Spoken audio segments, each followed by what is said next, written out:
Ada kisah pernah Nabi Musa alaihissalam dinukil dalam sebuah riwayat. Beliau mengatakan kepada malaikat Jibril, saya ingin melihat keadilan Allah. Kata malaikat Jibril, kamu nggak mampu.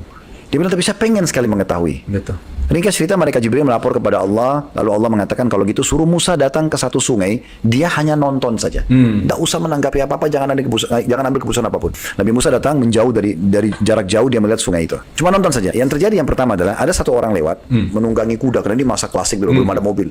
Pakai kuda, di pinggang sebelah kanan kirinya, itu ada kantong isinya harta. Dia mampir di sungai itu, dia turun minum, pada saat dia turun minum, rupanya dia tidak sadar kena letihnya, 2 kantong hartanya jatuh. Dia naik ke kuda, lalu dia pergi.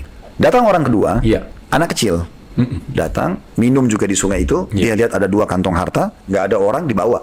Orang ketiga, datang orang buta, datang dengan tongkatnya mendekat sungai, kemudian dia minum air. Rupanya orang yang pertama tadi, yang pemilik harta kembali. Dia bilang sama si buta, wahai bapak buta, saya tadi mampir sini minum dan ada uang harta saya taruh di kantong, jatuh di sini. Apa kau tahu? Dia bilang, saya nggak tahu. Saya juga baru datang. Nggak mungkin, di sini nggak ada orang lain. Dia cek nggak ada orang lain. Anak kecil itu sudah pergi. Ringkas cerita, yang penunggang kuda ini akhirnya membunuh si buta. Karena dia bilang, saya nggak percaya, pasti kamu yang ambil. Karena si buta bilang, enggak, saya nggak ambil, ngotot. Dibunuhlah si buta. Digeledah semua barangnya, nggak ada. Karena sudah putus asa, lihat kiri kanan nggak ada orang, ya sudah, dia mau ambil di mana hartanya, dia pergilah. Nah, pergilah si pemilik harta ini. Lalu waktu itu Nabi Musa berkata, saya sudah tidak sabar. Karena menurut Nabi Musa, yang salah si anak kecil. Kalau anak kecil tidak mengambil uang tadi, orang itu kembali, diambil hartanya, dia pergi. Dia nggak akan bunuh si buta. Betul. Maka kata Jibril alaihissalam, itulah tadi yang saya bilang, kamu tidak bisa sabar. Tapi asal kamu tahu, yang benar dalam kisah ini anak itu. Loh, kok bisa? Kok bisa? Kan dia yang ambil harta. Kalau dia tidak ambil uang tadi, jelas si buta nggak dibunuh, jelas yang itu tidak membunuh karena haknya sudah diambil.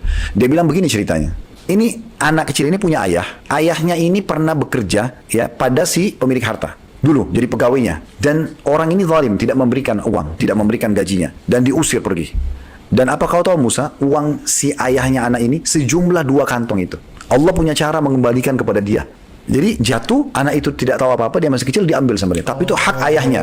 Terus kata Musa, baiklah, saya sudah paham, berarti memang itu haknya anak kecil. Tapi bagaimana dengan nasibnya si buta? Betul. Kata Jibril, ayahnya si anak ini setelah dipecat kerja di tempat pertama, pemilik harta dan tidak memberikan hartanya, maka dia bekerja sama si buta. Dulu orang ini tidak buta. Lalu si buta ini dulu cekcok sama ayahnya anak ini dan dia membunuhnya.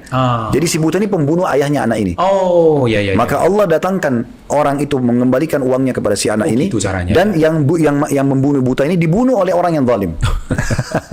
Itu sesuatu yang nggak bisa dinalar. Nggak bisa dinalar. Ya, jadi kalau sudah bicara di level Tuhan, dimensi yang berbeda lah. udah nggak bisa.